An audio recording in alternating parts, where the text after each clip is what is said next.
اسلام نے جس شدت کے ساتھ مسلمانوں کو گانے بجانے سے روکا ہے کہ افسوس اس محرم کے موقع پر اتنے ہی زور شور کے ساتھ اس کو کرتے ہیں، گانا بجاتے ہیں، بلکہ شروع سے لے کر آخر تک ہر موڑ پر اس کا ہونا ضروری سمجھا جاتا ہے۔ اس کا ہونا یعنی گانا بجانے کا، خواہ تعزیہ و علم اٹھانے کا وقت ہو، لسان اٹھانے کا وقت ہو، پیر اٹھانے کا وقت ہو، اسے گلی کوچوں میں گھمانے اور گشت کرنے کا موقع ہو، رات میں کرتب و کرشمہ سازی کا ٹائم ہو، یا مصنوعی کربلا جانے کا وقت ہو، ہر جگہ ساتھ رکھا جاتا ہے کس کو؟ گانے بجانے کو۔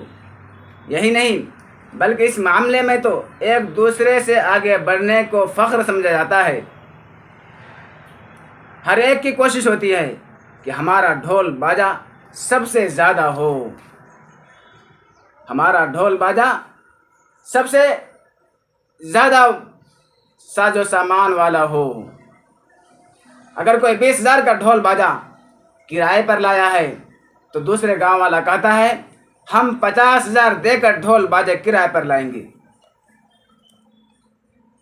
یہ دیکھ کر تیسرے گاؤں والوں کے بدن میں کھجلی اٹھتی ہے کہ وہ 50,000 دے کر بینڈ باجا کرائے پر لایا ہے، صرف 2 دن کے لیے 50,000 دیا ہے، ہم 2 دن کے لیے 1,00,000 دے کر کرائے پر لائیں گے، 1,50,000 دے کر کرائے پر لائیں گے، لیکن لائیں گے ضرور،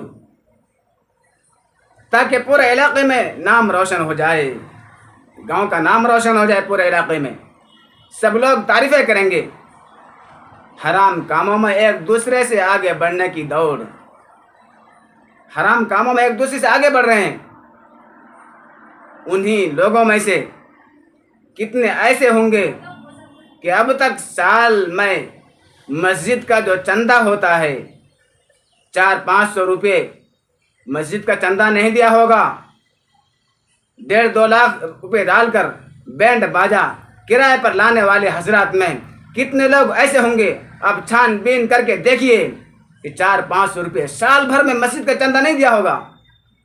جو مولوی صاحب تمہاری زندگی کی ہر موڑ پر کام آنے والا ہے، ہر مصیبت میں، ہر خوشی میں تمہارا ساتھ دینے والا ہے۔ جب بچہ پیدا ہو تو مولوی صاحب کو اذان کے لیے بلاؤ، جب بیمار ہو تو مولوی صاحب سے دعا کراؤ، جب نکاح ہو تو مولوی صاحب کو نکاح کے لیے بلاؤ، جب مر جائے تو مولوی صاحب سے نماز جنازہ پڑھواؤ، قرآن کریم مولوی صاحب سے بخشواؤ۔ اس مولانا کے لیے سال بھر میں 400-500 روپیہ جیب سے نہیں نکلتا، لیکن بینڈ باجے ڈھول تماشا کے لیے لاکھوں روپیہ پانی کی طرح بہا دیتے ہیں، فخر کرتے ہیں، موج پہ تیل لگاتے ہیں، ہم نے یہ بڑا کارنامہ انجام دیا، ہم نے بہت بڑا کام کر دیا۔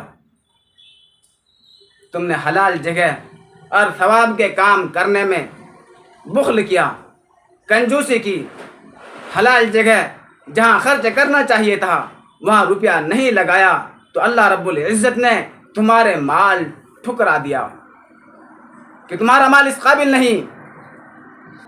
آخرت بنانے کے لیے خرچ کرو، قبر سنوارنے کے لیے خرچ کرو، تمہارا مال اس قابل نہیں ہے تم آخرت سنوارنے کے لیے روپیہ لگاؤ، بلکہ تم اپنے مال کو گندگی میں ڈالو، بینڈ باجے پہ لگاؤ تاکہ تمہاری دنیا بھی برباد ہو اور آخرت بھی تباہ ہو۔ 2 دن خوب بینڈ باجے میں ڈوبو، تماشا میں ڈوبو، نشہ بھنگ کھا کر خوب اچھلو کودو، اس کے بعد پھر وہی لوٹی پیٹی زندگی ہوگی، ناکامی کی زندگی ہوگی، پریشانیوں والی زندگی ہوگی،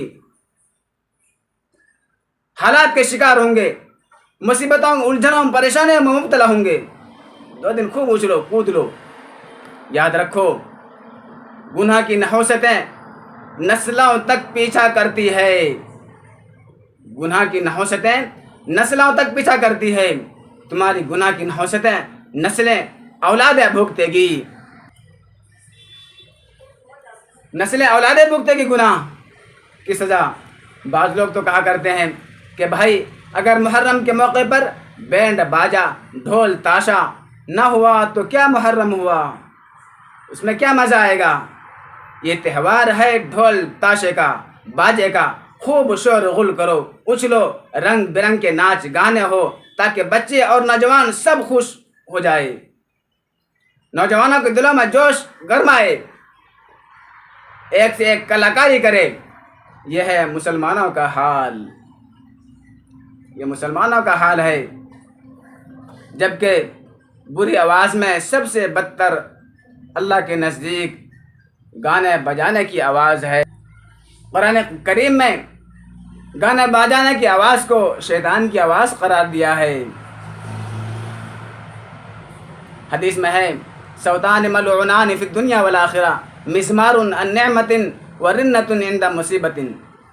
دو آوازیں دنیا و آخرت میں قابل لعنت ہے، دو آوازیں دنیا و آخرت میں قابل لعنت ہے، ایک خوشی کے وقت میوزک کی آواز، دوسرے مصیبت کے وقت بیان کرنے والی کی آواز۔ نیز رسول اللہ صلی اللہ علیہ وسلم نے فرمایا گانا بجانا دل میں نفاق کو ایسے اگاتا ہے جیسے پانی کھیتی کو اگاتا ہے۔ گانے بجانے میں لگنے والے اور اس میں شریک لوگوں کے لیے بڑی سخت دھمکیاں سنائی گئی ہے۔ گانے بجانے میں لگنے والے لوگ، اس میں شریک ہونے والوں کے لیے بڑی سخت دھمکیاں آئی ہیں۔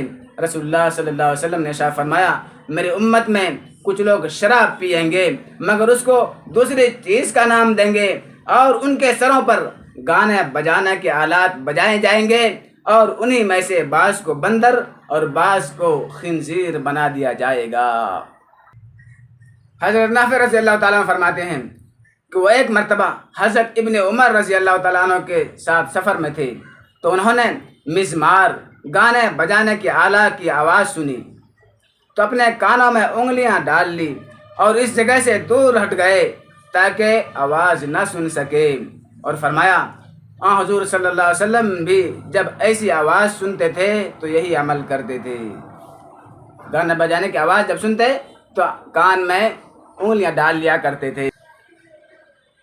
گانا بجانا حرام ہے، اسی بنا پر اکابر امت اس کی حرمت پر متفق ہے کہ گانا بجانا حرام ہے، مگر افسوس کہ محرم میں تعزیہ داری و ماتم کرنے والوں پر نفس و شیطان کا ایسا غلبہ ہو جاتا ہے، قرآن و حدیث کی تعلیمات کو نہ صرف نظر انداز کر جاتے ہیں بلکہ ان تعلیمات کے بتانے والوں کی باتیں بھی نہیں سنتے،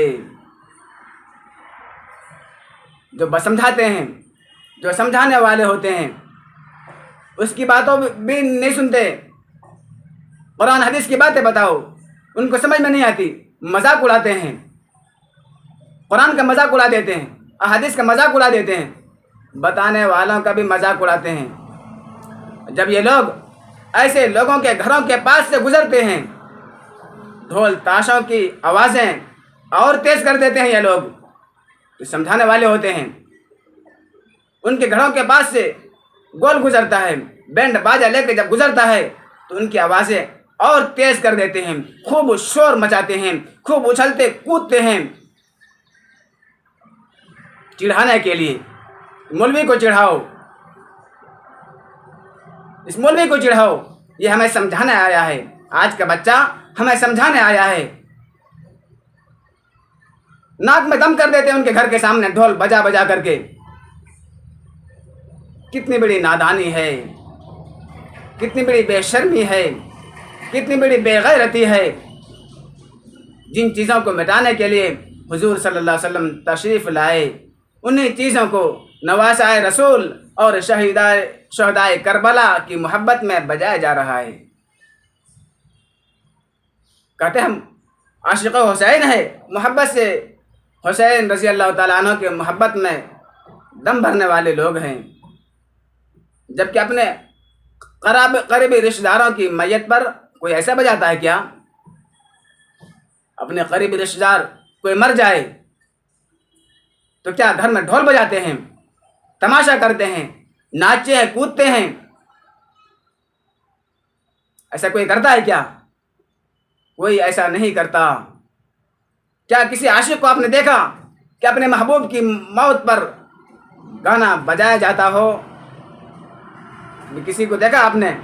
کسی شاعر نے کیا خوب کہا، عجب ہے اوروں کے غم میں لذائذ ترک ہو جائیں، عجب ہے اوروں کے غم میں لذائذ ترک ہو جائیں۔